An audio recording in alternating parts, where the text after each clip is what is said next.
আসসালামু আলাইকুম আমার আদরের ছোট ভাই আপুরা। তোমরা ফেসবুকে যারা আছো তারা আমার কথা পরিষ্কারভাবে শুনতে পাচ্ছ কিনা তোমরা আগে সবার আগে বলো। আর আমরা ওই ব্যাপারে সবাই ক্লিয়ারলি সব কিছু ক্লিয়ারলি শুনতে পাচ্ছ কিনা, আমাকে ক্লিয়ারলি দেখতে পাচ্ছ কিনা? সব ক্লিয়ার? সবাই কমেন্ট করো, আমি পড়ানো শুরু করব। ওকে, খুবই সুন্দর, খুবই সুন্দর, ঠিক আছে। জি ভাইয়া, সব ক্লিয়ার তো? ফেসবুকে সাউন্ড ঠিক আছে তো? সাউন্ডের লেভেল ঠিক আছে তো? ওকে, ঠিক আছে। তাহলে আজকে আমরা কি পড়ব? আজকে আমরা পড়ব হলো কোষ রসায়ন, এই চ্যাপ্টারটা। সো তোমাদের, আমি জানি না তোমাদের কার কলেজে কি অবস্থা, বাট আমরা সাইকেল একের যেহেতু আমাদেরকে পড়ে ফেলতে হবে, তো সাইকেল একের এটা গুরুত্বপূর্ণ একটা চ্যাপ্টার। এবং এটা অনেক দিন ধরে আমি এটা কিন্তু অনেক দিন ধরেই অনেক ব্যাচ পড়ে না, কারণ এটা এতদিন গত কিছুদিন ধরে, এটা গত 2-3 বছর ধরে এটা শর্ট সিলেবাসে ছিল না, এটা এক্সট্রা সিলেবাসে ছিল। তো কেউ এটা পড়েনি। তোমরা অনেক দিন পর প্রথম ব্যাচ হতে যাচ্ছ যারা কিনা কোষ রসায়ন পড়তে যাচ্ছ, ঠিক আছে? ওকে, তো সুন্দর। ওয়েব অ্যাপে আপনার চেয়ার দেখা যায়। ও আচ্ছা আচ্ছা আচ্ছা আচ্ছা, ওয়েব অ্যাপে তোমরা আমার ভিডিও দেখতেছো না, ওয়েব অ্যাপে তোমরা চেয়ার দেখতেছো, তো আগে বলবা না? তাই তো বলি, ওয়েব অ্যাপে যে তোমরা সাউন্ডের সমস্যা। আচ্ছা আচ্ছা আচ্ছা আচ্ছা আচ্ছা আচ্ছা, তো এটা বলবা না? ওয়েব অ্যাপের ক্যামেরাটা মাঝে মাঝে অটোমেটিক তার সে ক্যামেরা চেঞ্জ করে নেয়, মানে লজিকটাই বুঝি না ওর আমি। সো আশা করি ওই ব্যাপারে এখন সমস্যার সমাধান হয়ে গেছে, তাই না? ওকে, সবাই বলো ওই ব্যাপারে সব সমস্যার সমাধান হয়েছে।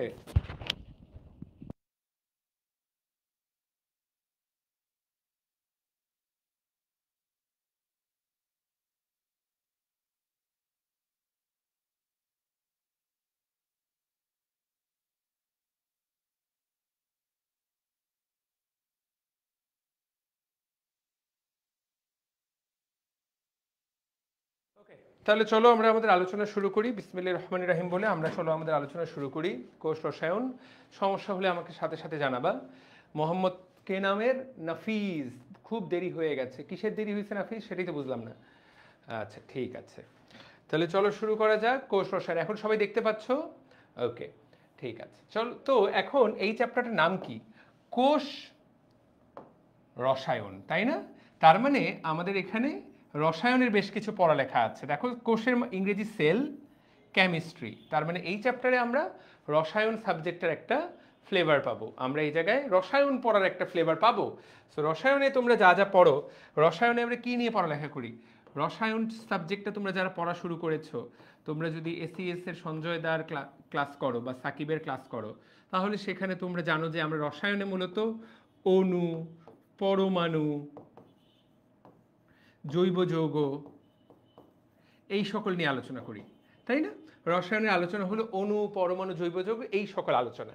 তো আমরা কোষ রসায়নেও কোষের মধ্যে কোথায় কোন অণু আছে, কোথায় কোন পরমাণু আছে, কোথায় কোন জৈব যৌগ আছে, সেইটা নিয়ে যে আলোচনা করার সিস্টেমটা, সেইটা নিয়ে যে আলোচনা করার সিস্টেমটা, এইটার নামই হলো কোষ রসায়ন। তো এই যে চ্যাপ্টারটা কোষ রসায়ন, এই চ্যাপ্টারে কতটুকু পড়া আছে? সবার আগে আমাদেরকে এই জিনিসটা বুঝতে হবে যে কোষ রসায়নে আমরা কি কি পড়তে যাচ্ছি। তুমি আসলে কি কি পড়বা? পড়া খুবই সহজ, অনেকে এই চ্যাপ্টারটা প্রচণ্ড ভয় পায়, কিন্তু আমি তোমাকে বলতে পারি যে এখানে ভয় পাওয়ার কোনো কারণই নাই। তুমি যদি আমার ক্লাসটা করো, তোমার জন্য এটা পানির মতো সহজ, এটা কোনো ব্যাপারই না। এখানে মাত্র 4টা টপিক আছে। কয়টা টপিক? 4টা টপিক। টপিকগুলোর নাম চলো আমরা আগে জেনে নেই। প্রথমে হলো কার্বোহাইড্রেট। তো তোমরা যারা কার্বোহাইড্রেট শব্দটার সাথে পরিচিত না, তারা এই শব্দটার সাথে অবশ্যই পরিচিত, সেটা হলো শর্করা। আচ্ছা, 2 নম্বর, তোমরা এই শব্দটার সাথে সবাই পরিচিত, প্রোটিন। তোমরা প্রোটিনের সাথেও পরিচিত, তোমরা আমিষের সাথেও পরিচিত, ঠিক আছে? 3 নম্বর, তোমরা লিপিড কথাটার সাথেও পরিচিত, তোমরা স্নেহ পদার্থ এই কথাটার সাথেও পরিচিত। 4 নম্বর, এনজাইম।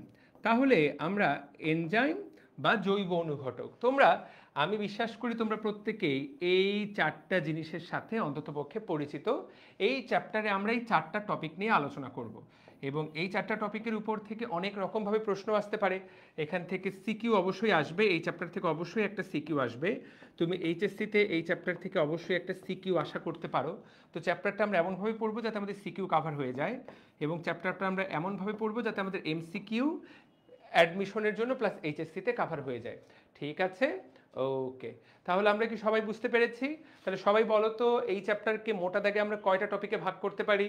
সবাই এক লাইন, সবাই কমেন্ট করো, এই চ্যাপ্টারকে আমরা মোটা দাগে কয়টা টপিকে ভাগ করতে পারি?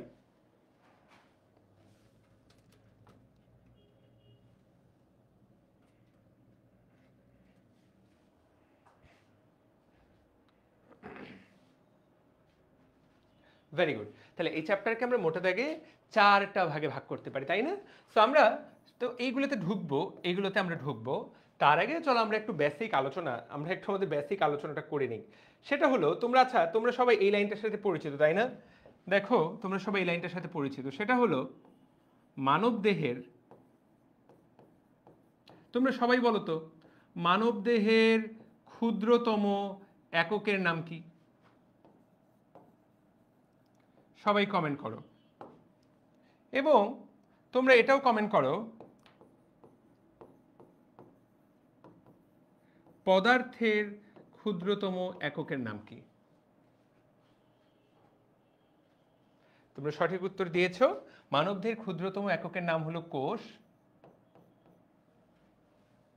আর পদার্থের ক্ষুদ্রতম গাঠনিক এককের নাম অ্যাটম বা পরমাণু।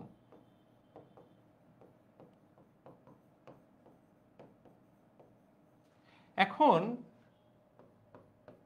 তোমাকে কেউ যদি প্রশ্ন করে যে মানবদেহের ক্ষুদ্রতম এককের নাম কোষ, পদার্থের ক্ষুদ্রতম এককের নাম পরমাণু, মানবদেহে কি তাহলে পরমাণু থাকবে? তোমরা আমাকে বুদ্ধি করে বলো তো, মানবদেহে কি পরমাণু থাকবে? পরমাণু থাকবে নাকি কোষ থাকবে? পরমাণু থাকবে নাকি কোষ থাকবে, নাকি থাকবে নাকি থাকবে না? বলো তো। আচ্ছা, ওয়েবে অনেকেই উত্তর দিচ্ছ, ফেসবুকের উত্তরের জন্য থাকবে, থাকবে, ওয়াও, থাকবে, খুব সুন্দর। আমি তোমাদের সাথে কিভাবে, তোমরা কেউ ভুল করনি ব্যাপারটা, আমাকে একজন বলছে না ওর উত্তরটা ভালো লাগছে, আমি এই উত্তরটাই আশা করছিলাম। আমি অনেকজনকে, আমি ক্লাসের শুরুতে এই চ্যাপ্টারটা পড়ানোর শুরুতে এই টপিকটা আলোচনা করি, আমি অনেকজনকে এই টপিকটা আলোচনা করি এবং অনেকেই তখন কনফিউজড হয়ে যায়। অনেকে বলে যে না স্যার, তাহলে মানবদেহে পরমাণু থাকবে না, কারণ মানবদেহের ক্ষুদ্রতম এককের নাম হলো, কোষ। অনেকেই বলে যে না স্যার, মানবদেহে পরমাণু থাকবে না, কারণ মানবদেহের ক্ষুদ্রতম এককের নাম কোষ। কিন্তু তোমাদেরকে এখন আমি বুঝাই বলতেছি এদের মধ্যে সম্পর্কটা কি। এইটা হলো একটা কোষ, এইটা হলো একটা কোষ, এই হলো এই কোষের নিউক্লিয়াস, এই হলো নিউক্লিয়াসের ভিতরে নিউক্লিওলাস, এই নিউক্লিওলাসের মধ্যে এইগুলা হলো ডিএনএ। এই যে ডিএনএ বা ক্রোমোজোমের মধ্যে কি থাকে? ডিএনএ। এই ডিএনএ কে ভাঙলে আমরা কি পাবো? নিউক্লিক অ্যাসিড, তাই না? Deoxyribo nucleic acid. এই নিউক্লিক অ্যাসিডকে কয় ভাগে ভাগ করা যায়? আমরা জানি যে নিউক্লিক অ্যাসিড কিসের সমষ্টি? অনেকগুলো নিউক্লিওটাইডের সমষ্টি। তোমরা যারা ভুলে গেছো, শুক্রবার কিন্তু এই চ্যাপ্টারের উপর পরীক্ষা, তোমরা যারা ভালো স্টুডেন্ট তাদের জানা আছে অনেকগুলো নিউক্লিওটাইডের সমষ্টি। তাহলে নিউক্লিক অ্যাসিড অনেকগুলো নিউক্লিওটাইডের সমষ্টি। তোমরা যারা ভুলে গেছো মনে করাই দিই, নিউক্লিওটাইডকে আবার আমরা 3টা অংশে বিভক্ত করি, তাই না? একটা অংশ হলো রাইবোজ সুগার, রাইবোজ বা ডিঅক্সিরাইবোজ সুগার, যেহেতু এটা ডিএনএ। যারা যারা ভুলে গেছো মনে করে নাও, ডিঅক্সিরাইবোজ সুগার একটা অংশ নাইট্রোজেন বেস, নাইট্রোজেন ক্ষারক, আরেকটা অংশ ফসফেট H3PO4। সো তাকায় দেখো, ডিঅক্সিরাইবোজ দেখতে ছিল এরকম, যার 5টা carbon, carbon 1, carbon 2, carbon 3, carbon 4, carbon 5, এইরকম ছিল ডিঅক্সিরাইবোজ দেখতে। খেয়াল করো, এইটা পুরাটা একটা কোষ, এইটা হলো মানবদেহের ক্ষুদ্রতম গাঠনিক একক। এই কোষের একটা অংশ নিউক্লিয়াস, এই নিউক্লিয়াসের একটা অংশ ক্রোমোজোমের একটা অংশ হলো ডিএনএ। এই ডিএনএ কে ভাঙলে আমরা পাবো নিউক্লিওটাইড। সেই নিউক্লিওটাইডের কতগুলো অংশ, তার মধ্যে কতগুলো কার্বন থাকে, তার মধ্যে কতগুলো হাইড্রোজেন থাকে, তার মধ্যে কতগুলো নাইট্রোজেন থাকে। তার মানে বুঝতেই পারছো যে আসলে কোষটা হলো ঘর, আর পরমাণুগুলো হলো তার ইট, তাই না? পরমাণুগুলো হলো তার ইট। অসংখ্য পরমাণু আমাদের কোষ তৈরি করে। তো আমরাও তো পদার্থ, দিন শেষে আমরাও তো পদার্থ, আমরা তো অপদার্থ না। অপদার্থ ঠিক আছে, অপদার্থরাও পদার্থ, আমরা যাদেরকে অপদার্থ বলে গালি দেই তারাও তো পদার্থ। তাহলে পুরো ঘরটা হলো কোষ, আর এই ঘরের প্রত্যেকটা ইট হলো পরমাণু। তাহলে একটা কোষের সাথে একটা পরমাণুর কি সম্পর্ক? এই যদি একটা কোষ হয়, একটা পরমাণু হলো এই যে ছোট্ট ডটটা, এই ছোট্ট ডটটা একটা পরমাণু, তাই না? অবশ্যই আমাদের শরীরে পরমাণু আছে, তাহলে আমাদের কোষগুলো কি দিয়ে গঠিত? আমাদের কোষগুলো পরমাণু দিয়ে গঠিত, অণু দিয়ে গঠিত, আমাদের কোষগুলো আয়ন দিয়ে গঠিত। এই তো ভাইয়া, তাই না? আমাদের কোষের মধ্যেও চার্জ আছে, প্লাস চার্জ, মাইনাস চার্জ। আর এগুলাই তো রসায়নের পড়া, এই পড়াগুলোই তো তুমি রসায়নে পড়ো। তাহলে এইগুলা, যেহেতু এইগুলা রসায়নের পড়া, ও ভাই বোনেরা, তোমরা কি বুঝতে পারছো যে তার মানে এই চ্যাপ্টারে আমরা তাহলে দেখো একটা রসায়ন সাবজেক্টে আমরা যা যা পড়ি, এই অনুপরমাণুগুলো একই রকম আচরণ করবে এবং আমরা এইখানে কোষের সাথে সেগুলো কিছুটা মিলায় পড়াবার চেষ্টা করব। ঠিক আছে? এখানে একজন কমেন্ট করেছে, তাহলে এক ভাইয়া একটা সেলে 100 ট্রিলিয়ন অ্যাটম থাকে। এই লাইনটা ও যেটা বলেছে, লাইনটা আমার যতদূর মনে পড়ে যে লাইনটা সঠিক, তারপরে একবার ভেরিফাই করে নিও। এটা প্রথম চ্যাপ্টারে দেওয়া আছে, তাই না? একটা কোষে কতগুলো পরমাণু থাকে? 100 ট্রিলিয়ন। কথা বুঝাতে পারলাম? তাহলে এইটা কত হিউজ পড়ালেখা। এই পর্যন্ত আমরা যা যা পড়লাম, এইটুকু আমরা বুঝতে পেরেছি কিনা, সবার কনসেপ্টটা ক্লিয়ার হয়েছে কিনা, সবাই তোমরা বুঝতে পেরেছো কিনা? সবাই আমাকে বলো যে জি ভাই, আমি জিনিসটা বুঝতে পেরেছি। সবার কাছে ক্লিয়ার? আমরা তারপরে আসলে পড়াটার ভিতরে ঢুকতে পারবো। অনেকেই চ্যাপ্টারটার মূলটা বুঝতে পারে না। এখন এক একটা পরমাণু, এক এক রকম পরমাণু, এক এক রকম পরমাণু মিলিত হয়ে তৈরি করে এক একটা পদার্থ।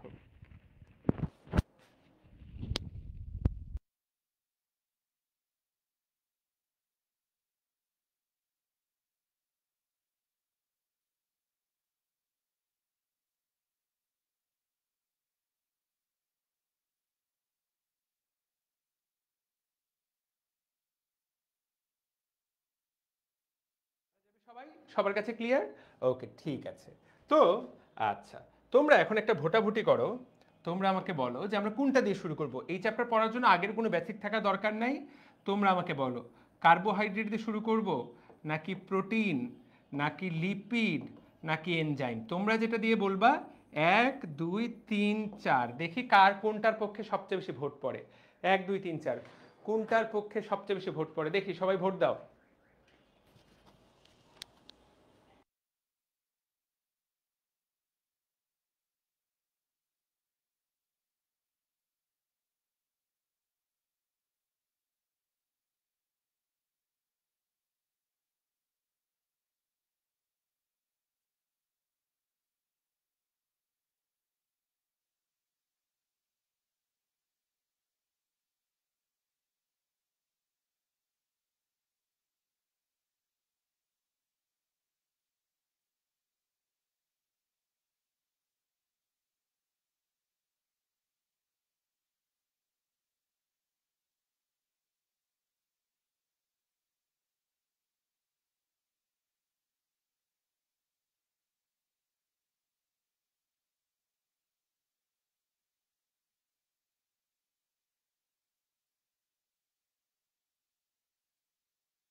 ওকে, তাহলে আমি দেখতে পাচ্ছি এখানে ভোটে আসলে কেউ জিততেছে না। তো আমরা তাহলে শুরু করতে হবে, আমাদেরকে কার্বোহাইড্রেট দিয়ে শুরু করতে হবে।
শুরু করি।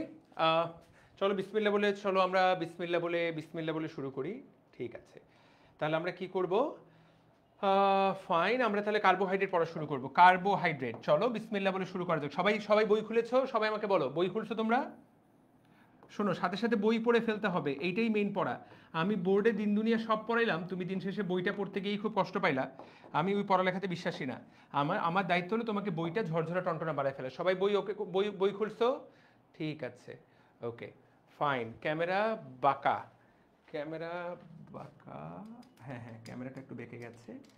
ঠিক আছে, আশা করি এখন ঠিক আছে, তাই না?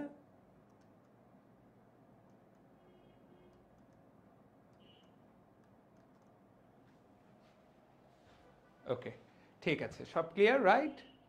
ওকে, ঠিক আছে ভাইয়া, মাত্র শুরু করলো। হ্যাঁ, কার্বোহাইড্রেট। তাহলে দেখো তো কার্বো মানে কি।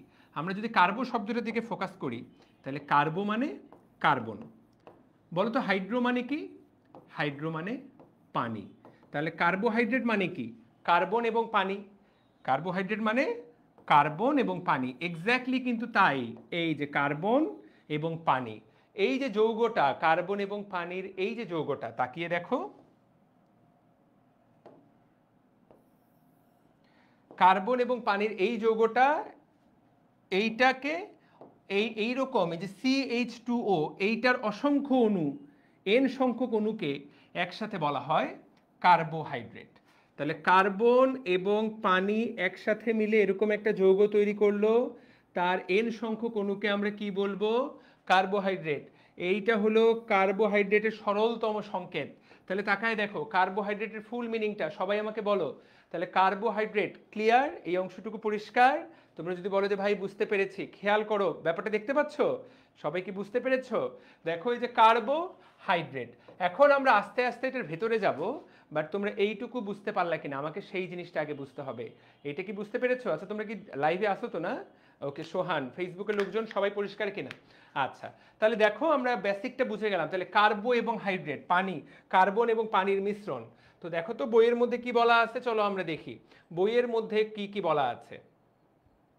তো দেখো এখানে অনেকগুলো কথা বলা, সেগুলো আমরা পরে যাব, এটা আমাদের পরের আলোচনা, বা এগুলো আসলে খুব নর্মাল আলোচনা, এগুলো নিয়ে প্যারা খাওয়ার কোনো কারণ নাই। জৈব রসায়নে তুমি এই সকল জিনিসপত্র পড়েছো বা পড়বা, বা আমি তোমাকে পড়াই দিব, প্যারা খাওয়ার কোনো কারণ নেই। আমরা শুরু করব কার্বোহাইড্রেট দিয়ে, যেটার বাংলাকে আমরা করছি শর্করা। শব্দটা কেন আমরা বাংলা শর্করা করেছি সেই শব্দটার অর্থ আমার জানা নাই, ইংরেজিতে আমরা বলতে পারি। তাহলে তাকায় দেখো, তাহলে কার্বন, হাইড্রোজেন এবং অক্সিজেনের সমন্বয়ে গঠিত জৈব যৌগকেই বলা হয় কার্বোহাইড্রেট। অনুপাতটা কত? কার্বন, হাইড্রোজেন, অক্সিজেনের অনুপাত কত হবে তাহলে? 1:2:1। কারণটা কি? কার্বন, হাইড্রোজেন, অক্সিজেন, তাহলে 1:2:1। আশা করি সবাই আমরা বুঝতে পেরেছি, তাই না? এইরকম একটা কার্বোহাইড্রেট হলো গ্লুকোজ।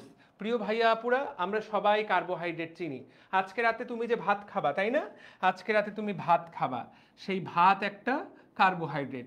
সকালবেলা নাস্তাতে তুমি রুটি খাও বা তুমি পরোটা খাও, সেইগুলো কি দিয়ে তৈরি হয়? এগুলা গমের আটা দিয়ে তৈরি হয় বা চালের আটা দিয়ে তৈরি হয়, তাহলে সেগুলো এক একগুলা কার্বোহাইড্রেট।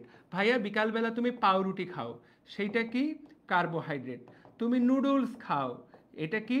কার্বোহাইড্রেট। দিন শেষে সহজ বাংলায় চাল গম থেকে যা আসে, চাল গম থেকে যা আসে সেগুলোই মূলত কার্বোহাইড্রেট জাতীয় খাবার। এখন তোমাদেরকে এই জায়গায় আমরা একটা জিনিস আসলে চিন্তা করতে ভুল করি, বা আমরা যখন কথাগুলো বলি আমরা আসলে বলতে ভুল করি, বা ব্যাপারটা আসলে এমন, সেটা হলো ধরো একটা চাল, ধরো চাল, এইটা ধরো একটা চালের দানা যেটা তুমি রাতে ভাত হিসেবে খাচ্ছ, এটার মধ্যে দেখা যাবে যে 80%ই আসলে কার্বোহাইড্রেট, বাকি 20% কিন্তু অন্যান্য জিনিসপত্র থাকে। বাকি 20%-এর মধ্যে প্রোটিন থাকে, লিপিড থাকে, ভিটামিন থাকে, মিনারেল থাকে, পানি থাকে। কিন্তু যেহেতু অনেক বেশি পরিমাণে এটাতে শর্করা জাতীয় খাবার থাকে, এই জন্য এটাকে আমরা শর্করা জাতীয় খাবার বলি। একইভাবে ধরো তুমি গোশত খাবা, সেটা মুরগির গোশত হতে পারে বা গরুর গোশত হতে পারে বা ছাগলের গোশত হতে পারে। তো গোশত বা মাংস, এই যে গোশত বা মাংসের মধ্যে দেখা যায় যে 80%ই হলো প্রোটিন, কিন্তু এর অর্থ কিন্তু এই না এর মধ্যে বাকি জিনিসপত্র নাই। এর মধ্যে কিন্তু তোমার কার্বোহাইড্রেট আছে, ভিটামিন আছে, মিনারেল আছে, ফ্যাট আছে, সবই আছে। কিন্তু যেহেতু বেশিরভাগ পরিমাণই থাকে প্রোটিন, সেই জন্য এই জাতীয় খাবারগুলোকে আমরা প্রোটিন জাতীয় খাবার বলে থাকি। সো কোনো খাবার শর্করা, পৃথিবীতে এমন কোনো খাবার নাই যেটা 100% শর্করা বা প্রাকৃতিকভাবে পাওয়া যায় না। আমরা চাইলে তো বানাতেই পারি, আমরা ল্যাবরেটরিতে চাইলে এরকম বানাতে পারি, কৃত্রিম খাবার বানাতে পারি, কিন্তু পৃথিবীর বেশিরভাগ প্রাকৃতিক খাবারের মধ্যে সব জাতীয় খাবারের মিশ্রণ থাকে। বুঝাতে পারলাম? এবং তার মধ্যে যেইটার পরিমাণ বেশি থাকে সেটাকে আমরা সেই জাতীয় খাবার বলি। তাহলে কার্বোহাইড্রেট কোনগুলা? এই যে ভাত, রুটি, পরোটা, পাউরুটি, নুডলস, তুমি যেগুলো আমরা প্রতিনিয়ত খাই সেগুলোকে আমরা কি বলি? সেগুলোকে আমরা বলি কার্বোহাইড্রেট। বা চাল বা গম থেকে যে খাবারগুলো তৈরি হয় সেগুলোকে আমরা কি বলি? সেগুলোকে আমরা কার্বোহাইড্রেট বলি। এবং চাল বা গম ছাড়াও সবচেয়ে গুরুত্বপূর্ণ কার্বোহাইড্রেট, বাপরে বাপ, যেটার কথা বললাম না, চিনি। চিনি ছাড়া আমাদের জীবন চলবে বলো? তুমি আমাদের সবচেয়ে খেয়াল করে দেখো, তোমার সবচেয়ে প্রিয় খাবারগুলো কিন্তু মিষ্টি জাতীয়, এবং মিষ্টির প্রধান উপাদান কি? এই চিনি। তো চিনি, কে কে আমাকে বলতে পারবে চিনির নাম কি? চিনির অপর নাম কি? তুমি যদি একজন বিজ্ঞানীকে, ও তো চিনি বুঝবে না, সুগার বুঝবে না, বা যে একজন কেমিস্ট তাকে তুমি কি বলবা? সবাই চিনির আসল নামটা কমেন্ট করো তো দেখি। চিনির আসল নাম কি, বা কেমিস্ট রাসায়নিক নাম কি?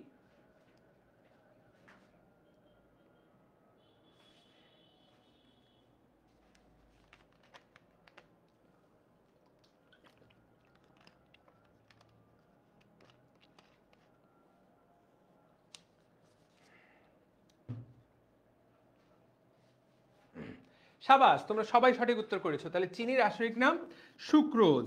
তাহলে চিনির রাসায়নিক নাম হলো সুক্রোজ। তোমাদের উত্তর 100% সঠিক, 100% সঠিক। তো সুক্রোজের ছোট ভাই আছে গ্লুকোজ। তো এই যে সুক্রোজ, গ্লুকোজ, এই সবগুলো কি? এই সবগুলো হলো কার্বোহাইড্রেট। তাহলে এই কার্বোহাইড্রেটগুলো আমরা প্রতিনিয়ত খাচ্ছি। বুঝাতে পারলাম?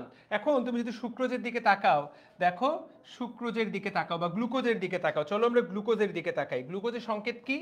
C6H12O6। এটাকে 6 দ্বারা ভাগ দিয়ে দাও। 6 দ্বারা ভাগ দিলে কি হবে? CH2O। তাকায় দেখো তো, এইটা কার্বোহাইড্রেটের সংকেত কিনা? কার্বোহাইড্রেটের সংকেত কিনা CH2O? এখানে তুমি জাস্ট N বসায় দাও। N এর মান 6 হলে সেটা হয়ে যাবে, N এর মান 6, সেটা হয়ে গেল গ্লুকোজ। N এর মান 5, তাহলে দেখো তো CH2O, তাই না? Up to N। তাহলে N এর মান 1, N এর মান 2, N এর মান 3, N এর মান 4, N এর মান 5। তুমি এইরকম করতে পারো, এবং এইরকম করে কিন্তু প্রত্যেকবার নতুন নতুন যৌগ আসবে। বুঝাতে পারলাম? তাহলে N এর মান 1, তখন যৌগটা এমন। N এর মান 2, তখন যৌগটা এমন। N এর মান 3, তখন যৌগটা এমন। N এর মান 4, তখন যৌগটা এমন। N এর মান 5, তখন যৌগটা এমন। তো এই প্রত্যেকটা যৌগের কিন্তু আলাদা আলাদা নাম আছে। তোমার হয়তো বিশ্বাস হচ্ছে না, কিন্তু এইগুলা প্রত্যেকটারই আলাদা আলাদা নাম আছে। তাহলে এই অংশটুকুকে আপাতত আমরা মনে রাখি, এই অংশটুকুকে আমরা বলবো স্যাকারাইড। কি বলবো আমরা এটাকে? স্যাকারাইড। চলো আমরা এটাকে বলি যে কার্বোহাইড্রেটের এই মাঝের অংশটুকুকে আমরা সবাই বলবো স্যাকারাইড। স্যাকারাইড মানে কি ভাইয়া? স্যাকারাইড মানে কি? স্যাকারাইড মানে হলো, ধরে নাও যে শর্করার শিকল। শর্করার, স্যাকারাইড মানে আমরা বুঝবো শর্করার শিকল। এখন স্যাকারাইড কথাটার অর্থ কি? আপাতত আমরা বুঝে নিই যে শর্করার শিকল। তাহলে এই যে শিকল, এই শিকলে কয়টা কার্বন? এই শিকলে কয়টা কার্বন? তো দেখো, কার্বন যখন একটা তখন কি নাম হয়? কার্বন যখন দুইটা তখন কি নাম হয়? কার্বন যখন তিনটা তখন কি নাম হয়? আপাতত আমরা এইভাবে বোঝার চেষ্টা করি যে প্রত্যেকটার কিন্তু আলাদা আলাদা নাম আছে। একটু পরে সেই নামগুলোর দিকে আমরা যাব। তার মানে কোনো যৌগে আমরা যদি এইরকম পাই, তাহলে আমরা ধরে নিব সেটা হলো কার্বোহাইড্রেট জাতীয় যৌগ। তো পরীক্ষায় ভাইয়া কিরকম প্রশ্ন আসবে এখান থেকে? তাহলে আপাতত আগে দেখে নাও যে গ্লুকোজ। এখন দেখো সুক্রোজ, এইটাতে আমরা যদি তাকাই, সুক্রোজের সংকেত পরীক্ষায় আসবে। তুমি সবাই একটু সংকেতটার দিকে একটু তাকাও, সুক্রোজের সংকেতটার দিকে একটু তাকাও। দেখো C12H22O11, এটাকে 6 দিয়ে ভাগ দাও, দিলা C2, ভাগ যায় না, তাই না? H4O2 হওয়ার কথা কিন্তু হয়নি। খেয়াল করো, এটার সাথে তুমি একটা পানি লাগাই দাও, পানি। এখন এখন করো তো, এখন কি সংকেতটা আসবে? C12H24O12। এখন 6 দিয়ে ভাগ দাও, এখন মিলে কিনা তোমরা আমাকে বলো, এখন কি মিলে? তোমরা আমাকে দেখে বলো জি ভাই এখন মিলে।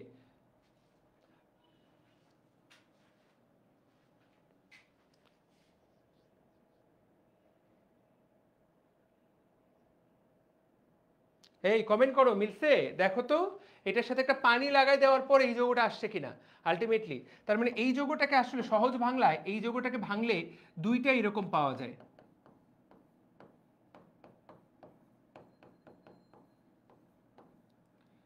এইটা যখন যুক্ত হবে তখন এক অণু পানি কমে যায়।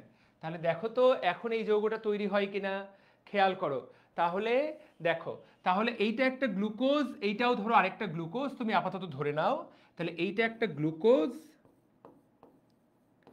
এইটাও আরেকটা গ্লুকোজ, দুইটা গ্লুকোজ মিলে কিন্তু আলটিমেটলি এই যৌগটা তৈরি করে। পার্থক্য কিসের? শুধুমাত্র এক অণু পানির। সেই পানিটা দিয়ে দিলে দুইটা গ্লুকোজকে যুক্ত করলে যা হওয়ার কথা, সি 6 × 2 = 12, 12 × 24, 6 × 2 = 12। তাহলে দেখো এই তো হয়ে গেল। সো আলটিমেটলি তাহলে সুক্রোজ কি? তাহলে সুক্রোজ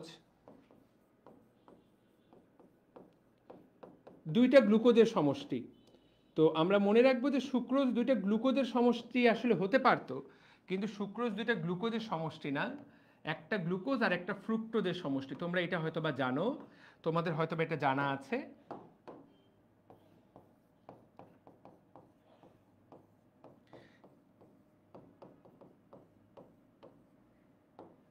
খেয়াল করো সুক্রোজ, গ্লুকোজ এবং ফ্রুক্টোজের সংকেত একই, তোমরা সবাই খেয়াল করো।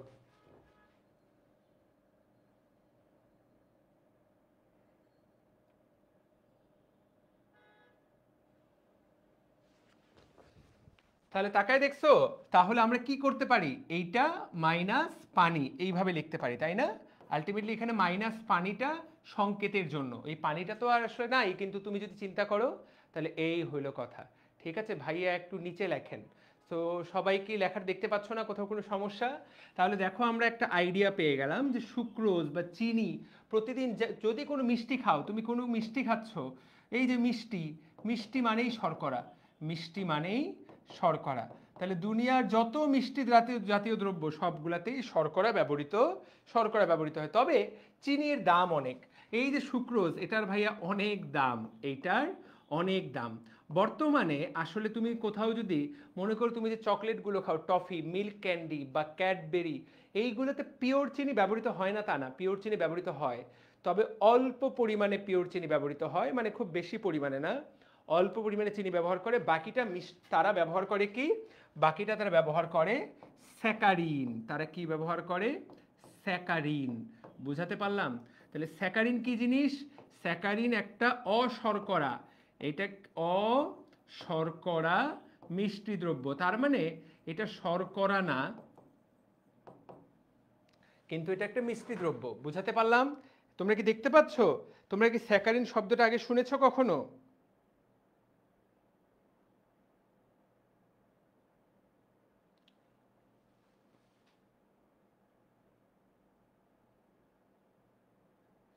স্যাকারিন শব্দটার সাথে তোমরা পরিচিত?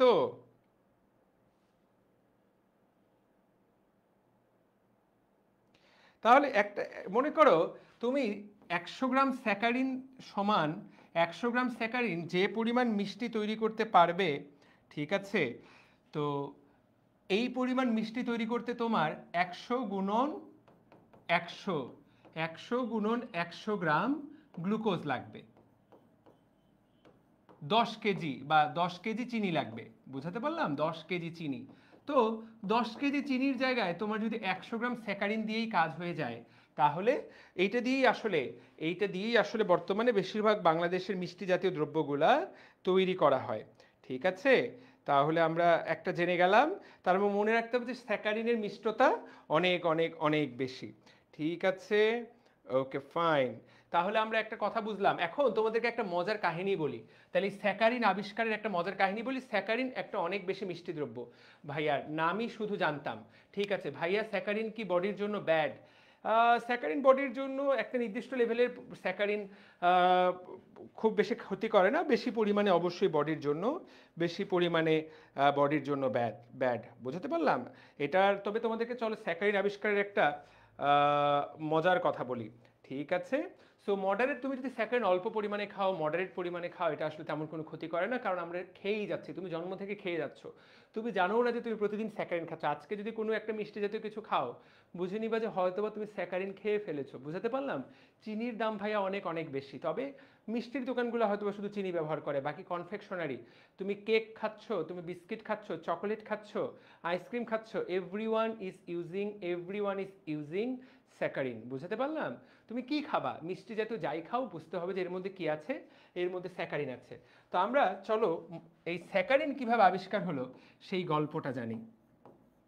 স্যাকারিন, তো এটা আবিষ্কারের গল্পটা, আমি গল্পটা ছোটবেলায় পড়েছি, গল্পটা কতটুকু সত্যি কতটুকু বানানো লেখকের কল্পনা সেটা আমি 100% নিশ্চিত না, তারপর গল্পটা কাছাকাছিই হবে। তো এই স্যাকারিন যিনি আবিষ্কার করেন তিনি হলেন একজন বিজ্ঞানী, বিজ্ঞানীটার নামটা আমি ভুলে গেছি। ওই বিজ্ঞানীটা মোটেই মিষ্টি খেতে পারতো না, সে মিষ্টি দুই চোখে সহ্য করতে পারতো না। তো আমাদের সমাজেও কিন্তু এমন অনেক মানুষ আছে যারা একটা বয়সের পর আর মিষ্টি খেতে পারে না, বা মিষ্টি দ্রব্য দেখলেই বলে যে আমি খাবো না। চাটাও তারা খায় চিনি ছাড়া, চিনি ছাড়া চা খেতে কি বাজে যে লাগে চিন্তা করতে পারো। বাট এখন আমি ছোটবেলায় আমার সবচেয়ে প্রিয় খাবার ছিল মিষ্টি। আমার বাবা মার সাথে আমি অনেক ঝগড়াঝাটি করছি, মানে ছোটবেলায় অনেক জেদ করতাম, অনেক রাগ করতাম। আমার আম্মু এখনো বলে যে ছোটবেলায় একবার প্রচণ্ড ঝড় বৃষ্টি হচ্ছিল, কিন্তু তখন আমি অনেক ছোট, অবশ্য ধরো 2-3 বছর বা 4 বছর, 4 বছর বয়স, তখন আমি অনেক ছোট, কিন্তু আমার জেদ উঠলো যে আমাকে মিষ্টি খেতেই হবে। মিষ্টি মানে ধরো এই যে ছোট ছোট রসগোল্লা টাইপের মিষ্টিগুলা, আমাকে সেটা খেতেই হবে, মানে খেতেই হবে। এবং আমার জেদের সামনে তারা পরবর্তীতে বাধ্য হয় ওই বৃষ্টির মধ্যে ছাতা করে নিয়ে গিয়ে মিষ্টি কিনে আনার জন্য। পরে সেই মিষ্টি খেয়েছিলাম, যদিও আমার স্মৃতিটা পুরোপুরি মনে নাই, কিন্তু তারা এটা আমাকে ছোটোবেলা থেকে এতবার বলেছে, তার মানে ঘটনাটা আসলে সত্যি। তো আমি ছোটোবেলায় মিষ্টি খেতে প্রচণ্ড পছন্দ করতাম। তোমাদের মধ্যে কারা কারা মিষ্টি খেতে পছন্দ করো? কিন্তু এখন আমার এই বয়সে, আমার বয়স ধরো 28 বছর বয়সে, আমি এখন মিষ্টি আসলে অতটা পছন্দ করি না, বা পছন্দ করি কিন্তু চাইলেও আমি আগের মতো অনেকগুলো মিষ্টি খেয়ে ফেলতে পারি না। এখন সারাদিনে একটা বা দুইটা যদি মিষ্টি খেয়ে ফেলি, আমার আমার এখন আর আর জিওবাটা মনে হয় পুরো শরীরটাই কেমন যেন মিষ্টি হয়ে গেল। চাইলেও আমি এখন আর অতটা মিষ্টি খেতে পারি না।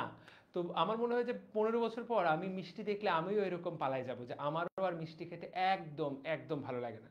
তোমাদের সাথেও এটা হবে, তোমাদের সাথেও এটা হবে।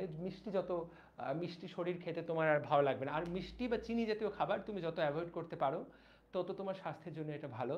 সুগার বা চিনি আমাদের স্বাস্থ্যের জন্য কিন্তু আসলে খারাপ, ক্ষতিকর, এটা সত্যি।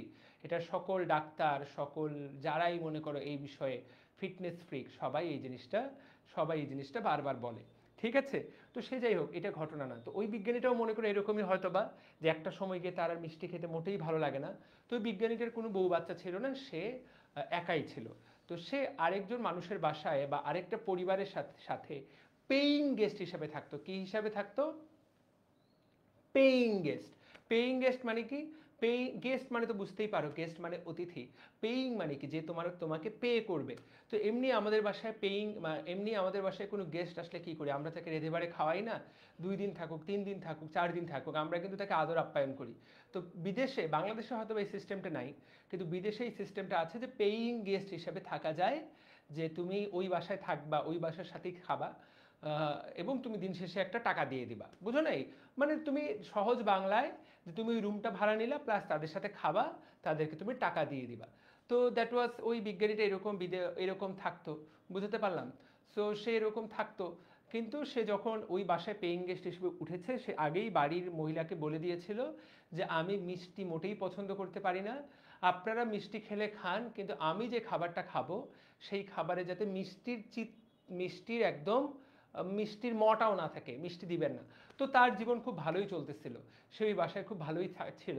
হঠাৎ করে সে একদিন ল্যাবরেটরি থেকে কাজ করে আসে, সে রসায়নবিদ, সে ল্যাবরেটরিতে কাজ করে। তো ল্যাবরেটরিতে কাজ করে সে একদিন এসে খেতে বসছে, খুব ক্ষুধা লাগছে, তাকে বাড়ির মহিলা খাবার দিছে। খেতে বসে সে মুখে খাবার নিল, খাবার নিয়ে দেখলো যে সে খাবারটা প্রচণ্ড মিষ্টি, সে ওয়াক্থু বলে ফেলে দিল। আরে কি করেছেন? এই খাবার এই খাবার কেন এই খাবার এই খাবার কেন আপনি আমাকে দিয়েছেন? এটা প্রচণ্ড মিষ্টি। বাড়ির মহিলা অবাক, বলে কি আমি মিষ্টি খাবার দিচ্ছি মানে? বাড়ির মহিলা খেয়ে দেখে, না, খাবার তো মোটেই কোনো মিষ্টি না। মিষ্টির কিন্তু লোক বলছে, লোকটা আবার খেয়ে দেখলো, বিজ্ঞানী বলছে আর প্রচণ্ড মিষ্টি, খাবো না আমি এই খাবার। তো বিজ্ঞানী বললো যে আমি এভাবে এভাবে এভাবে তো সম্ভব না, আপনাকে বলেছি আমি। মহিলা ভাবলো যে আচ্ছা ঠিক আছে। তো পরে মহিলা সরি টরি বললো, মহিলা ভাবলো যে কোথাও নিশ্চয়ই একটা ভুল হয়েছে মহিলাটারই। তো মহিলাটা ওই দিনকার মতো মাফ চাইলো, আর লোকটা বললো আচ্ছা ঠিক আছে, কালকে কালকে কিন্তু খাবার এরকম করবেন না, ঠিক আছে। তো এইবার দ্বিতীয় দিন আবার ল্যাবরেটরি থেকে কাজ করে সে খেতে বসছে, আবার প্রচণ্ড মিষ্টি।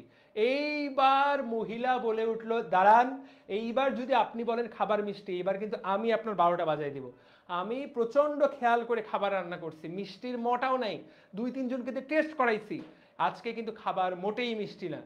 এইবার লোক তো প্রচণ্ড খেপে গেল, খাবার মিষ্টি না মানে? আমি খাওয়া মাত্র দেখতে পাচ্ছি খাবার মিষ্টি, প্রচণ্ড মিষ্টি খাবার, এই খাবার আমার পক্ষে খাওয়া সম্ভবই না। এইবার দুজনের মধ্যে একটা প্রচণ্ড ঝগড়া লেগে গেল, প্রচণ্ড ঝগড়া।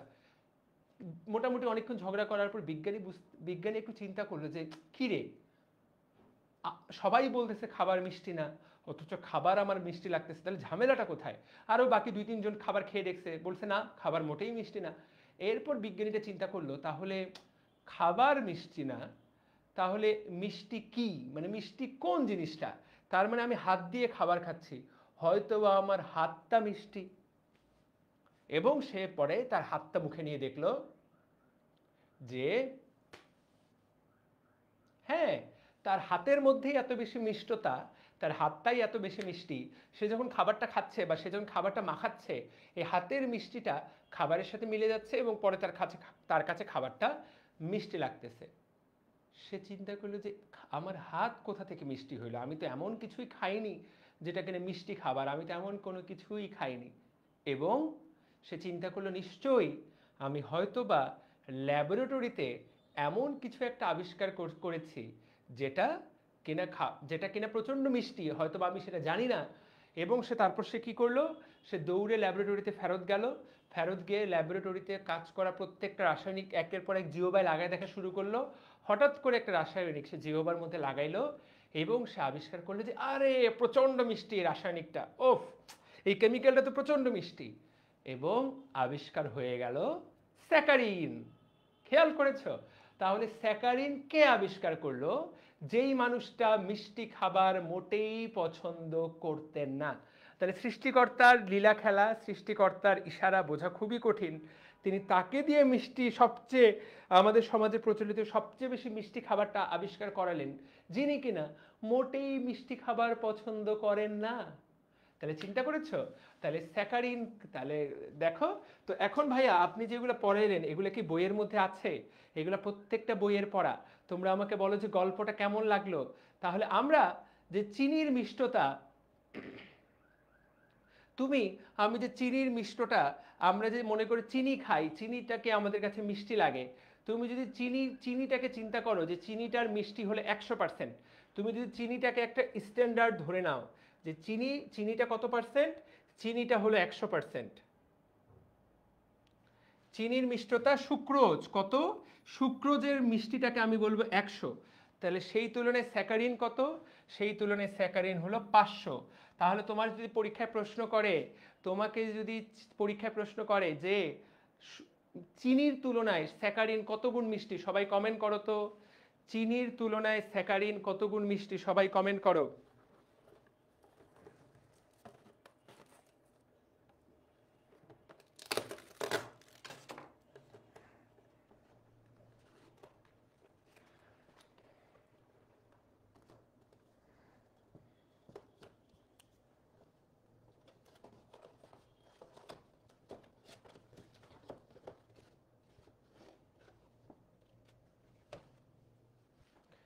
Very good. তাহলে সবাই আশা করি সবার কাছে এই তথ্যটা মনে থাকবে, তাই না?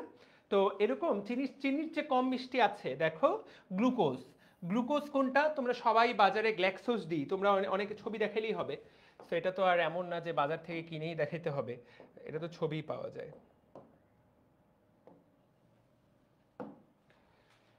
এই যে আমাদের সাকিব আল হাসান, দেখো গ্ল্যাক্সোজ ডি। তাহলে এই যে দেখো গ্ল্যাক্সোজ ডি, উপরে কি লেখা আছে? Glucose powder. দেখতে পাচ্ছ? তুমি গ্লুকোজ কিনে খাও, এইটাও কিন্তু মিষ্টি, তবে এটার মিষ্টি কতটুকু? চিনি যদি 100 হয়, গ্লুকোজের মিষ্টি কত? 74। চিন্তা করে দেখো বা মনে করে দেখো যে এটা কিন্তু একটু কম মিষ্টি, চিনির তুলনায় এটা একটু কম মিষ্টি।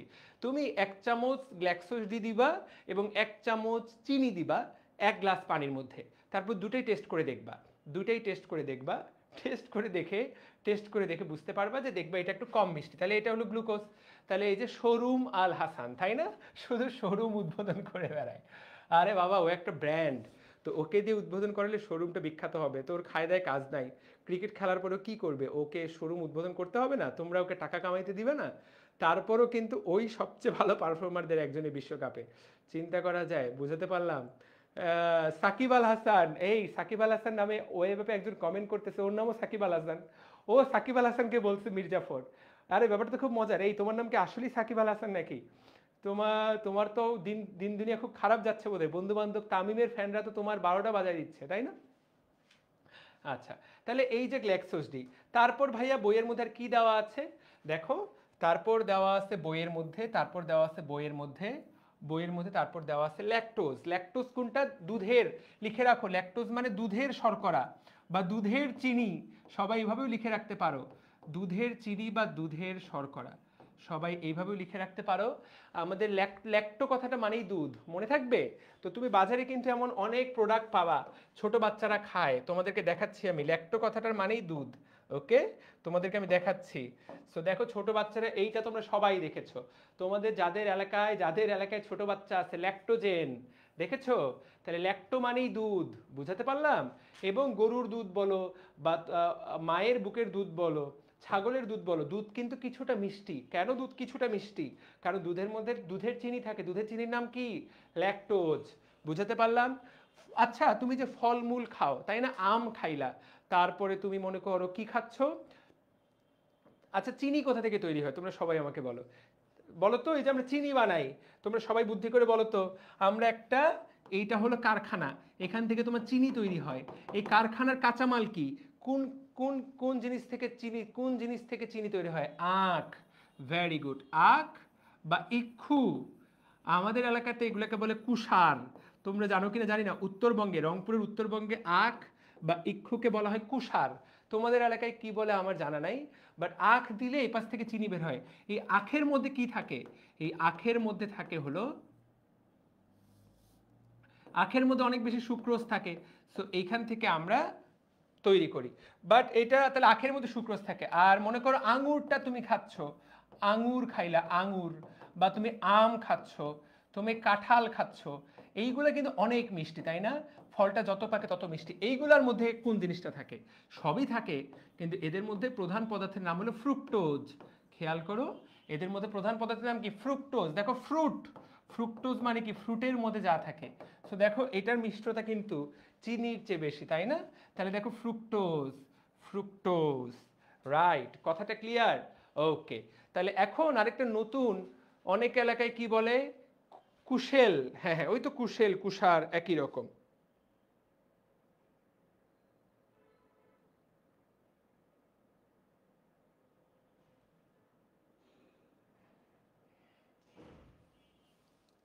কুইওর, এক এক এলাকায় এক একটা বলে, সেটা কোনো ব্যাপার না, তাহলে বুঝাই দিলাম, তাই না? এরপর দেখো এখানে দেওয়া আছে, এরপর দেওয়া আছে মোনালেলিন, এইটাই সবচেয়ে এই মুহূর্তে আমরা মানুষ খাই সবচেয়ে বেশি মিষ্টি। দেখো, এটা 20 গুণ মিষ্টি, মোনালেলিন, লেলিন নামে একটা ছেলে। সো যাই হোক, এটা আমরা বুঝে গেলাম যে এটা সবচেয়ে বেশি মিষ্টি। আর মল্টোজ, মল্টোজ তো মল্ট তোমরা অনেকেই খেয়েছো। আচ্ছা, মল্টোজ নিয়ে আরো সামনে আরো আলোচনা আসবে। তাহলে দেখো, এই এই এই বক্সটার নাম কি? এই বক্সটার নাম আপেক্ষিক মিষ্টতা। কে কার তুলনায় কত গুণ মিষ্টি। তো আমরা একটা আইডিয়া পাইলাম। এখন এই যে শর্করা, মনে রাখতে হবে, শর্করার অপর নাম কার্বোহাইড্রেট, বাট শর্করার অপর নাম স্যাকারাইড। শর্করার অপর নাম কি? স্যাকারাইড। স্যাকারাইড মানে কি? স্যাকারাইড মানে চিনি। তাহলে মূলত যখন এই শর্করা নামকরণ করা হয়, মূলত চিনিটাকে স্ট্যান্ডার্ড ধরেই এদের নামকরণ করা হয়েছে। বা যারা কিনা মিষ্টি, খেয়াল করো, যারা কিনা মিষ্টি তাদেরকেই স্যাকারাইড বলা হতো, পরবর্তীতে তাদেরকে শর্করা বলা হয়েছে। যদিও এই টার্মটা কিন্তু সত্য না, কারণ কারণ শর্করা দুই রকম। তাহলে দেখো, যদিও শর্করার আদি অর্থ স্যাকারাইড বা মিষ্টি, কিন্তু শর্করা দুই রকম। একগুলো হলো মিষ্টি শর্করা, যেগুলা কিনা এই যে চিনির সাথে জড়িত মিষ্টি, আরেকগুলো হলো নন মিষ্টি, যারা কিনা মিষ্টি না। আচ্ছা, তুমি যে ভাত খাও, তোমরা আমাকে কমেন্ট করো তো, ভাত কি মিষ্টি? তুমি যে রুটি খাও, রুটি কি মিষ্টি? তুমি যে পাউরুটি খাও, পাউরুটি কি মিষ্টি? আচ্ছা, তুমি যে শাকসবজি খাও, এই যে শাকসবজি খাইলা, বলো তো শাকসবজি এগুলো কি মিষ্টি? তাহলে মিষ্টি না, এগুলো হলো নন মিষ্টি। নন মিষ্টি কোনগুলা? ভাত, রুটি, শাকসবজি। তারপর তুমি কলিজা খাচ্ছ, কলিজা, গরুর কলিজা, কলিজা, এগুলা কিন্তু নন মিষ্টি, তাই না? এগুলা কিন্তু মিষ্টি না। তো এই যে ভাতের মধ্যে কি থাকে? ভাতের মধ্যে থাকে স্টার্চ। তাহলে স্টার্চ এমন একটা শর্করা যেটা কিনা মিষ্টি না। শাকসবজি মানে কি? সেলুলোজ। ভাইয়া, তুমি যে শাকসবজি খাও, এই যে সেলুলোজ থাকে বলেই তুমি শাকসবজি খাও, সেলুলোজ শর্করাটা ওর মধ্যে থাকে, সেটাও কিন্তু মিষ্টি না। তুমি যে গরুর কলিজা খাও, মুরগির কলিজা খাও, খাসির কলিজা খাও, এইটার মধ্যে কি থাকে? গ্লাইকোজেন। গ্লাইকোজেনটা তুমি খাও। তাহলে ভাইয়া, এই নাম তিনটা সবাই কমেন্ট করো তো, তিনটা নন মিষ্টি শর্করার নাম কমেন্ট করো। আমি তো তোমাকে বাস্তব দুনিয়ার সাথে পড়ালেখাটা করাচ্ছি। নাম তিনটা কমেন্ট করো তো দেখি, সবাই কমেন্ট করো।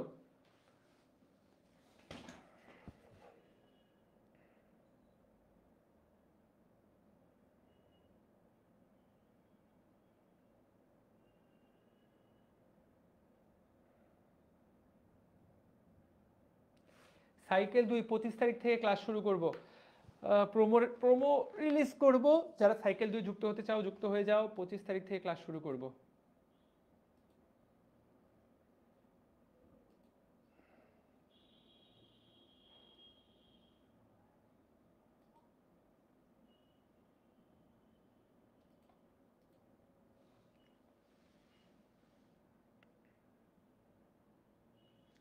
তাহলে এই যে তিনজন, এই তিনজনকে সবসময় তোমরা একসাথে রাখবা।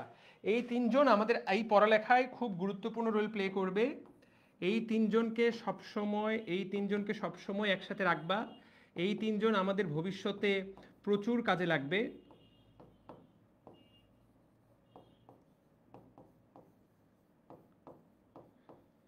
এই তিনজনকে কখনোই আলাদা করবা না। এই তিনজন ডিএমসি ড্রিমার্স স্পেশাল বক্স। কেন? এই তিনজনের দোস্তি প্যার কা বন্ধন, এ বন্ধন প্যার কা বন্ধন। এরা একই সাথে, খেয়াল করো, এরা একই সাথে নন সুগার, তার মানে নন মিষ্টি, তাই না?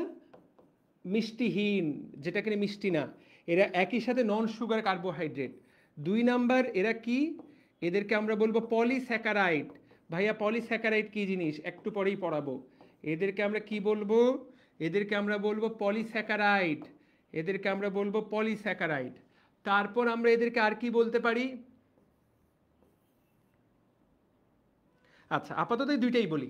এদেরকে আরো অন্য কিছু বলা যেতে পারে, তখন এদের বন্ধনটা আলাদা হয়ে যাবে। ঠিক আছে? আচ্ছা, আরেকটা বলে দিই, 3টা কথা বলতে হবে।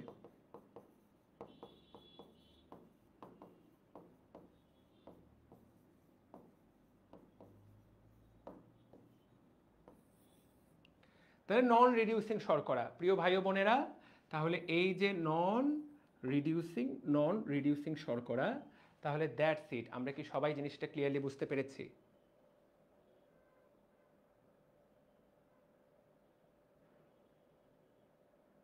সবাই এটা লিখে নাও, লিখে কমেন্ট করো ডান। সবাই লিখে নাও, লিখে কমেন্ট করো ডান।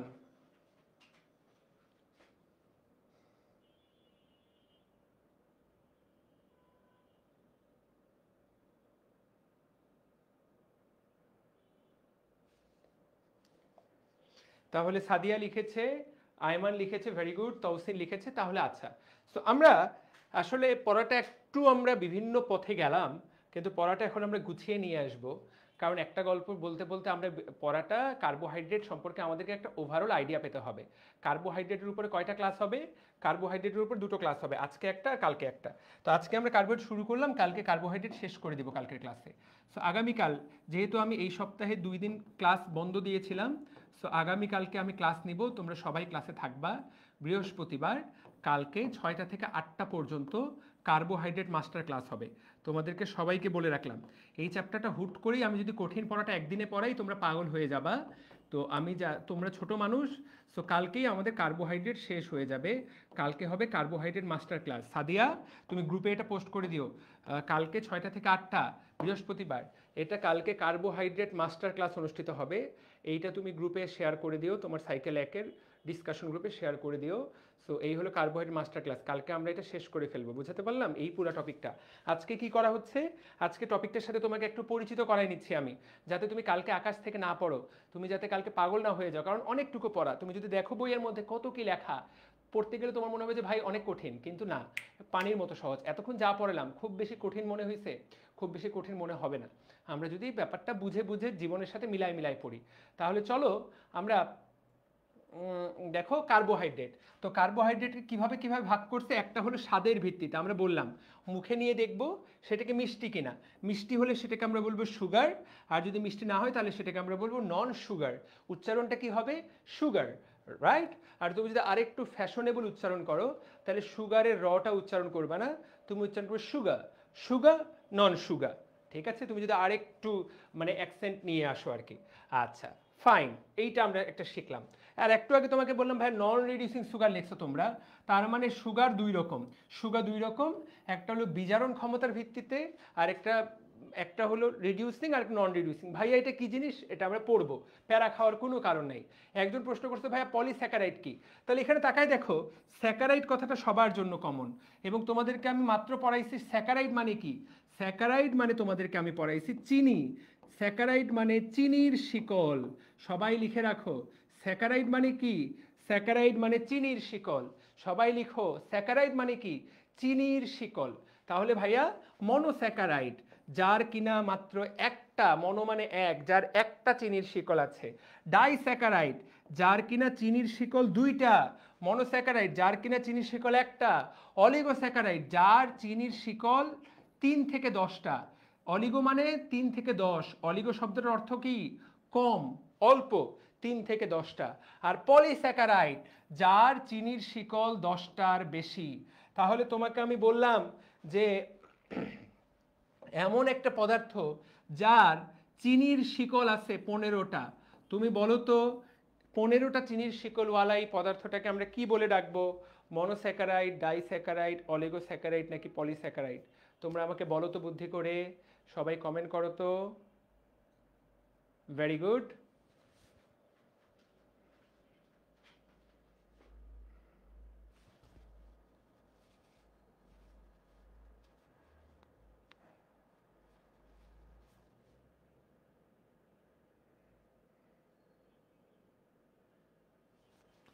সবাই উত্তর করতে পারছো, তার মানে বহু শর্করা না, অনেকগুলো চিনির শিকল। যারা পলিস্যাকারাইড মানে মনে রাখতেছে বহু শর্করা, একক শর্করা না, চিনির শিকল দিয়ে মনে রাখতে হবে। কি দিয়ে মনে রাখতে হবে? চিনির শিকল। কথা ক্লিয়ার? আচ্ছা ঠিক আছে, এখন তোমাদেরকে অলরেডি আমি পড়াইছি, তোমরা আমাকে বলো, তাহলে তোমরা এটাকে বললা এটা হলো পলিস্যাকারাইড, তোমরা আমাকে এখন সবাই লিখে জানাও পলিস্যাকারাইডের 3টা উদাহরণ দাও। 1, 2, 3, তোমাদেরকে আমি পড়াইছি, সবার ব্রেনের মধ্যে আজকে যাতে এইটুকু সেট হয়ে যায়। পলি বললেই 3টা জিনিস বুঝবো আমরা। সবাই আমাকে কমেন্টে জানাও, পলি বললেই যাতে 3টা জিনিস বুঝতে পারি।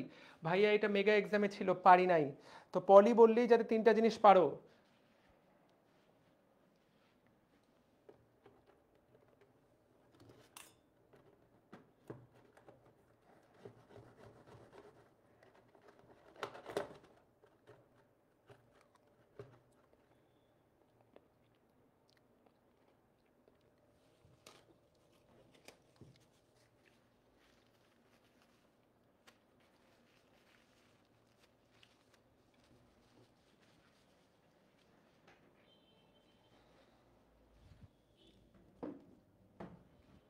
ভেরি গুড, তাহলে তোমরা সবাই উত্তর করতে পারছো। তাহলে স্টার্চ ইংরেজি বানানটাও খেয়াল করতে হবে। সেলুলোজ, তোমরা এই বানানগুলো খেয়াল করো না, ইংলিশে পরীক্ষা কিন্তু ইংলিশে দিয়ে দিবে, মেডিকেল ভর্তি পরীক্ষা কিন্তু এগুলো ইংলিশে দিয়ে দিবে। দেখো গ্লাইকোজেন,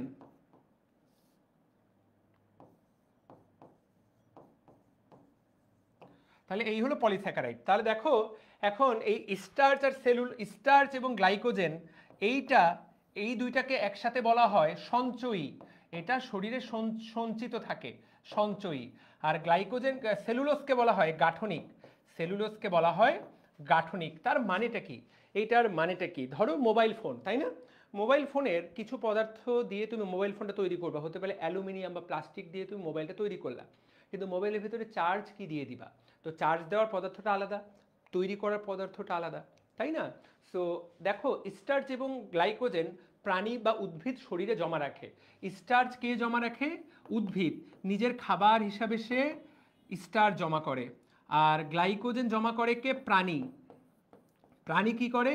তার লিভারের মধ্যে, পেশির মধ্যে। কোথায় কোথায় জমা করে? লিভার, লিভার এবং পেশি, পেশি এবং যকৃতের মধ্যে গ্লাইকোজেন জমা করে। তুমি আমি এখনই যা খাচ্ছি তাই জমা হচ্ছে। আর সেলুলোজ, ভাইয়া সেলুলোজ হলো পৃথিবীর সবচেয়ে গুরুত্বপূর্ণ শর্করাগুলোর একটা, কারণ সেলুলোজ মানেই উদ্ভিদ। তুমি গাছের যা দেখো সবই সেলুলোজ দিয়ে তৈরি, কারণ গাছের কোষ প্রাচীরের প্রধান উপাদানের নাম সেলুলোজ। তো গাছের যতগুলো কোষ প্রত্যেকটা চারপাশে কি আছে? সেলুলোজ। তুমি যে শাকসবজি খাচ্ছ তুমি আসলে কি খাচ্ছ? সেলুলোজ খেয়ে ফেলতেছো। তুমি যাই খাও গাছের সব কিছু কি দিয়ে তৈরি? সেলুলোজ দিয়ে তৈরি, কারণ প্রত্যেকটা কোষের চারপাশে সেলুলোজ আছে।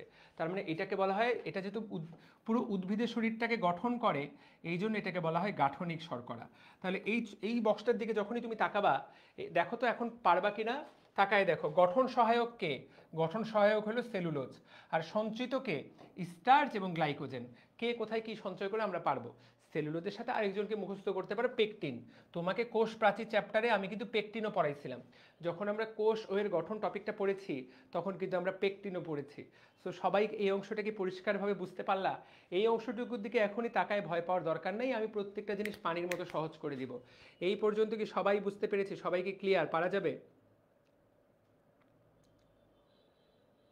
রুহুল আমিন বুঝতে পেরেছে, পারা যাবে? ওকে।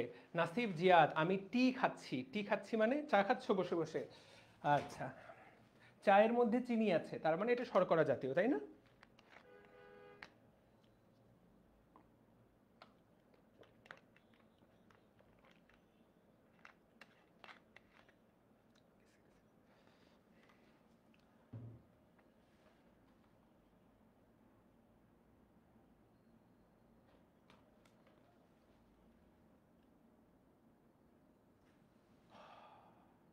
খুবই সুন্দর, তাহলে আমরা সবাই উত্তর করতে পারলাম, আমরা সবাই পারবো এখন। তাহলে তোমাদেরকে আমি কি পড়াইলাম? তোমাদেরকে আমি যেটা পড়ালাম সেটা হলো যে স্যাকারাইড শব্দের অর্থ কি? স্যাকারাইড অর্থ শিকল। তাহলে এই শিকল, যার একটা মাত্র স্যাকারাইড কি? স্যাকারাইড হলো চিনির শিকল।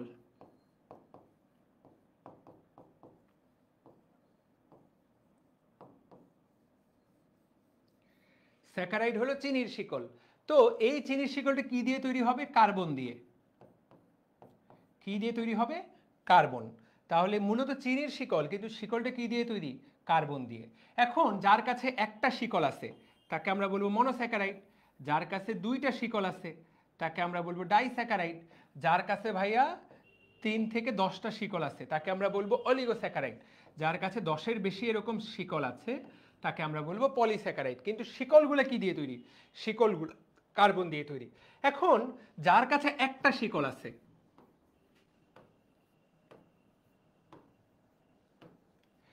এদের প্রত্যেকেরই শিকল একটা করে, কিন্তু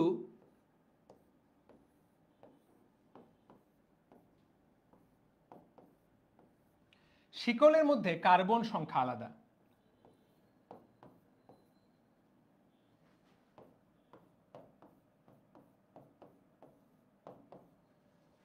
তাকায় দেখো তো, কার্বন সংখ্যা আমি বাড়াচ্ছি।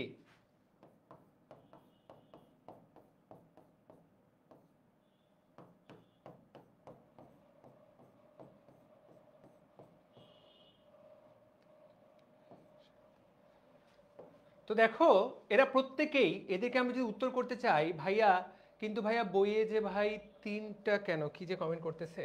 আচ্ছা, তাহলে এদেরকে আমরা কি বলবো? এদেরকে আমরা সবাইকে আমরা বলবো মনোস্যাকারাইড। এরা কিন্তু সবাই, এরা সবাই হলো মনোস্যাকারাইড।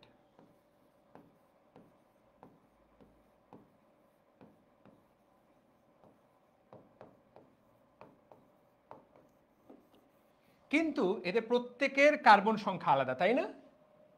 আচ্ছা 2 তো না, 3 4 5 6 7, ঠিক আছে, এদের প্রত্যেকের কার্বন সংখ্যা আলাদা, তাই তো? সো দেখো, তাহলে মনোস্যাকারাইডের যার কার্বন 3টা তাকে আমরা বলবো ট্রায়োজ। মনোস্যাকারাইডের যার কার্বন 4টা তাকে আমরা ট্রায়োজ মানে কি ট্রাই মানে কি 3। মনোস্যাকারাইডের যার কার্বন সংখ্যা 4টা তাকে আমরা বলবো টেট্রোজ। যার 5টা তাকে আমরা বলবো পেন্টোজ, পেন্ট মানে 5। যার 6টা তাকে আমরা বলবো হেক্সোজ। আর যার 7টা তাকে আমরা বলবো হেপ্টোজ। সবাই শব্দগুলোর দিকে তাকাও। সবাই কি জিনিসটা বুঝতে পেরেছো? এই সাপগুলা কি তোমার ব্রেনের মধ্যে ঢুকতেছে? জিনিসটা কি বুঝাতে পারলাম? দেখো,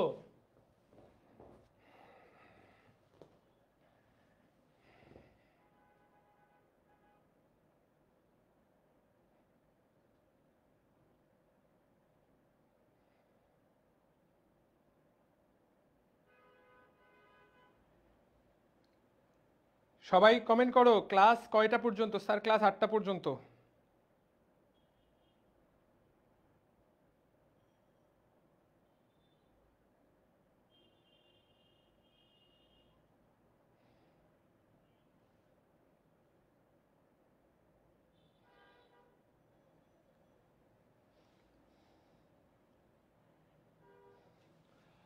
পারা যাবে? সবাই এটা ক্লিয়ার? ঠিক আছে।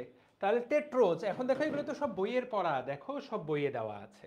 তাহলে তাকায় দেখো, 3 কার্বন মানে কি? যার triose, 4 carbon tetrose, 5 carbon pentose, 6 carbon hexose, 7 carbon heptose. ভাইয়া, তাহলে মনোস্যাকারাইডকে আমরা কয় ভাগে ভাগ করতে পারি? কার্বন সংখ্যার ভিত্তিতে অনেকগুলো ভাগে ভাগ করতে পারি। এইগুলো কিন্তু সব মনোস্যাকারাইডের ভাগ, খেয়াল করছো? আচ্ছা ঠিক আছে। এইবার ডাইস্যাকারাইডের উদাহরণগুলো দেখো। ডাইস্যাকারাইড মানে কি? ডাইস্যাকারাইড মানে কি? ডাইস্যাকারাইড মানে এদের শিকল 2টা। তাহলে এদের প্রত্যেকেরই শিকল 2টা, শেষ। তাহলে ডাইস্যাকারাইড, এই যে শিকল কয়টা? শিকল 2টা। এই শিকল 2টা এক জায়গায় কানেক্টেড। এখানে উদাহরণ 3টা মুখস্থ করে ফেলতে হবে। কি কি ডাইস্যাকারাইডের উদাহরণ? উদাহরণ 3টা মুখস্থ করতে হবে। Sucrose, cellobiose, ম্যালটোজ। ঠিক আছে, প্রচন্ড ইম্পর্টেন্ট, খুবই ইম্পর্টেন্ট। সুষম, তুমি চাইলে মনে রাখতে পারো, সুষম, সুক্রোজ, সেলোবায়োজ, মেল্টোজ। ঠিক আছে, তাহলে দেখো খুবই ইম্পর্টেন্ট যে উদাহরণ 3টা মুখস্থ করা। ডাইস্যাকারাইডের পরীক্ষায় বারবার আসবে, বারবার আসবে। আর অলিগোস্যাকারাইড, তাকায় দেখো, আমরা কি বলেছি? আমরা বলেছি যে যার একটা শিকল তাকে আমরা বলবো মনোস্যাকারাইড, যার 2টা শিকল তাকে আমরা বলবো ডাইস্যাকারাইড। তাহলে যার 3টা শিকল তাকে আমরা কি বলবো? ট্রাইস্যাকারাইড। খেয়াল করো, ট্রায়োজ না কিন্তু, ট্রাইস্যাকারাইড। যার 4টা শিকল তাকে আমরা কি বলবো? টেট্রাস্যাকারাইড। তাহলে টেট্রাস্যাকারাইড, পেন্টাস্যাকারাইড, ট্রাইস্যাকারাইড, এরা সবাই আর কিসের মধ্যে পড়বে? এরা সবাই পড়বে অলিগোস্যাকারাইডের মধ্যে। এখন দেখি কে কে বুঝতে পারলা। কে আমাকে বলতে পারবে, কে আমাকে বলতে পারবে ট্রাইস্যাকারাইড? কমেন্টের মধ্যে দেখি সবার আগে কে বলতে পারে। আর ট্রায়োজের মধ্যে কি পার্থক্য? এইটা যে আজকে বলে ফেলতে পারবে, বুঝে নিব সে আজকের ক্লাসের পড়া পেরে গেছে। এটাই লাইভ কুইজ।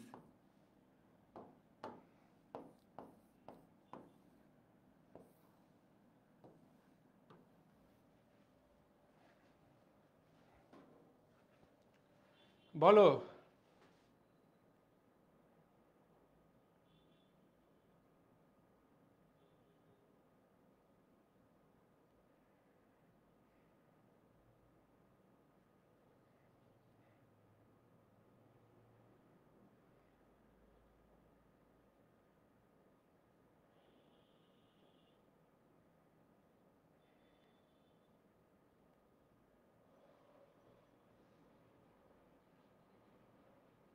খুবই ভালো তোমরা যারা উত্তর দিচ্ছ।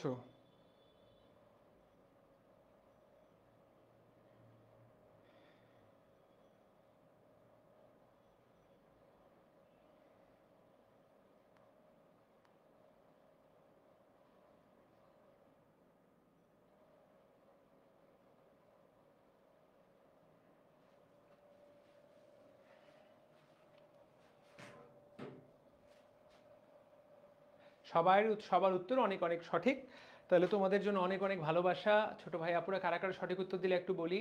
রুহুল আমিন, সোফিয়ান আবিদ, খুবই সুন্দর। সাদিয়া আক্তার মিম, খুবই সুন্দর কথা। নাইম ইসলাম, জারিন, অসাধারণ অসাধারণ। সাকিব আল হাসান, ফ্যান্টাস্টিক। সাদিয়া ইসলাম, সোহান, রেহালা, তাসিন, জান্নাতুল মাওয়া, অদ্ভুত।